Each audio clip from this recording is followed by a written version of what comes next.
হঠাৎ করে আমার শাশুড়ি আর আমি বেড়াতে গেলাম আমার এক জায়ের বাসায়। তো যাওয়ার পর আমার যা বলিচ্ছে যে ছাদের উপর উঠ, দেখে কত সুন্দর জিনিস ধরে আছে। তো হ্যালো এভরিওয়ান, আসসালামু আলাইকুম। আপনারা সবাই কেমন আছেন? আল্লাহর রহমতে আমিও ভালো আছি। তো সত্যি সত্যি ছাদের উপর উঠে দেখি মাশাআল্লাহ এত সুন্দর পেয়ারা ধরে আছে।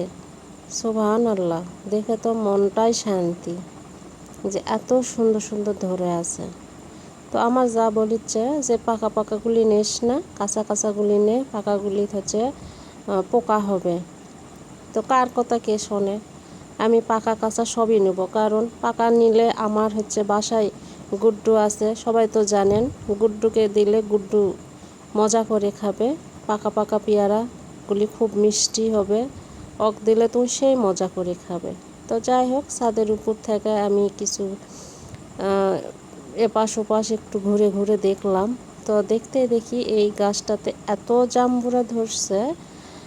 তো জাম্বুরাগুলি দেখে শান্তি, কিন্তু আমরা খাইছি এই গাছের জাম্বুরাগুলি খুব মজা, খুবই মজার জাম্বুরাগুলি।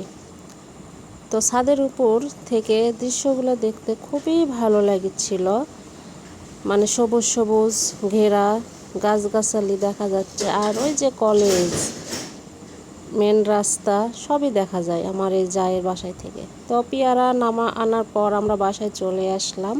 দুই শাশুড়ি বয়ে বসে গেলাম পেয়ারা মাখা, পেয়ারা খাওয়ার আড্ডারা। এই যে আমার মায়ের স্পেশাল হাতের হচ্ছে মশলা, সেই মশলা যাই খাইছে সেই মজা পাইছে, এত মজা এই চাটনিটা। তো যাই হোক, আমার এই ভিডিওটা আপনাদের মাঝে কেমন লাগলো বলেন তো? যদি ভালো লেগে থাকে অবশ্যই আপনারা লাইক কমেন্ট করবেন, আমার পাশে থাকবেন।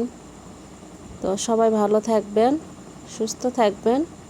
আল্লাহ হাফেজ।